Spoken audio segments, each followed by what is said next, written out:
interessante, irmãos, que enquanto a Bíblia diz que a fé ela vem pelo ouvir e ouvir a palavra.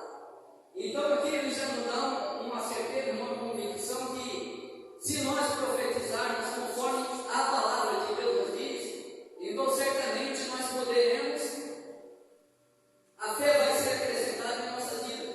E o Espírito do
nessa terra. Momentos de não dura vida, mas se no momento de dificuldade, no momento em que tudo está um caos, no momento em que parece que as esperanças vão por água abaixo, aonde nós devemos manter a nossa fé, não deixar, não se entrar ao desespero, mas sim manter a nossa fé na palavra de Deus e fazer como o salmista diz lá no Salmo 21, elevo meus olhos para os montes, pois o meu socorro vem do Senhor que fez os céus e que fez a terra. Aleluia! É nele que tu pode colocar a tua confiança, ainda que a tua vida esteja em caos, como esse vale de ossos secos, ainda que você praticamente quase perdeu a esperança, mas essa noite eu quero reavivar a tua fé e dizer que você pode crer nessa palavra, porque ela é fiel e verdadeira. O choro pode durar na noite, mas a alegria vem pela manhã. Mantenha-se firme nessa palavra que Deus ele vai mudar a tua história. Amém? Deus vai mudar a tua história, basta você crer. O tempo de luta, a Bíblia diz que dura uma noite. Quem sabe uma noite para uns dura mais, mas para outros a noite é mais curta. Mas o fato é que amanhã você chega, o dia vai clarear. Amém? O dia vai clarear na tua vida. Olha para a pessoa que está do teu lado e diga: não se desespere, o dia vai chegar na tua vida, a noite vai passar. Aleluia! Deus sempre quer o melhor para os seus filhos. Mas nós vemos lá em Isaías 19 e 20, a palavra de Deus diz: se quiserdes e me ouvirdes, comereis o melhor dessa terra. Mas se não quiserdes e forem rebeldes, serei devorado pelos vossos inimigos. Quantos aqui querem ser abençoados? Todos nós, né? Se tiver alguém que está aqui essa noite dizendo: pastor, eu não quero ser abençoado, eu gosto de luta, de prova, no final você tem que ir na frente e nós vamos orar por você, que não está normal. A prova, a luta deve vir na nossa vida, mas com a permissão de Deus. É claro que alguns procuram, né? É bem verdade que alguns passam por situações que não precisariam passar, porque desobedecem a palavra do Senhor e vão passar por situações que não precisavam passar. E outros vêm com a permissão de Deus. A Bíblia está cheia dos homens de Deus que passaram por tribulações, passaram por provas, mas se manteram firmes e Deus mudou a história. Com o seu povo hoje em dia não é diferente. Amém? E ainda nós temos uma grande esperança que o ímpio não tem. Que, embora possamos sofrer nessa terra, passar por momentos difíceis nessa terra, enquanto vivemos, mas há uma esperança, há um lugar onde não haverá mais dor, onde não haverá mais morte, onde não vai haver mais sofrimento. Todas essas coisas serão passadas, porque Deus vai fazer tudo novo. Aleluia, aleluia. Em breve nós estaremos neste lugar, porque Jesus Cristo vai vir buscar a sua igreja. Amém? Aleluia. Mas nunca perca a esperança. Mantenha a fé da palavra de Deus, por mais que a tua vida possa estar num caos, como nesse vale.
havia morte naquela casa.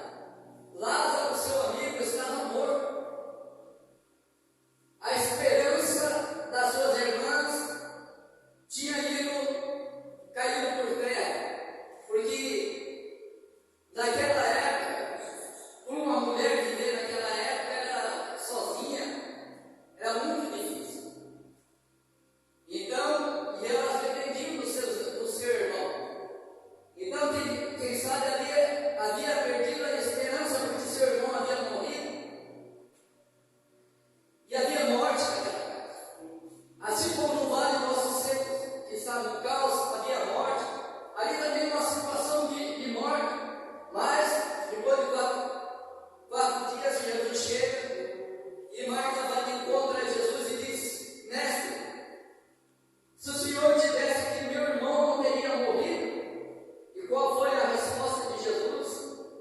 Se você creres, verá a glória de Deus. Amém? Se você creres, verá a glória de Deus. E Jesus então ordena que aquele morto, que Lázaro sai para fora. E Lázaro então sai do sepulcro e retorna à vida. Deus traz vida aonde havia morte. Assim como no Vale de Ossos Secos que havia morte, Deus trouxe vida. Assim, Deus traz vida novamente a Lázaro que estava no sepulcro. E nós vemos outra situação parecida de morte, de desespero, de falta de esperança. Uma mulher que a Bíblia chama ela a viúva de Naim, que está lá em Lucas 7, versículo 11. A viúva de Naim. Essa mulher, diz o texto, que ela havia perdido o seu filho único. E eles então estavam indo enterrar aquele menino. Estava ali aquela multidão. E ali iam as carpideiras chorando. Aí pode pensar o que é carpideira, todas com enxada na mão. Não. Carpideiras naquela época eram mulheres que eram pagas para chorar em velório. E mulher chora muito bem. Então por isso que era a mulher que eles pagavam, não a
eu jamais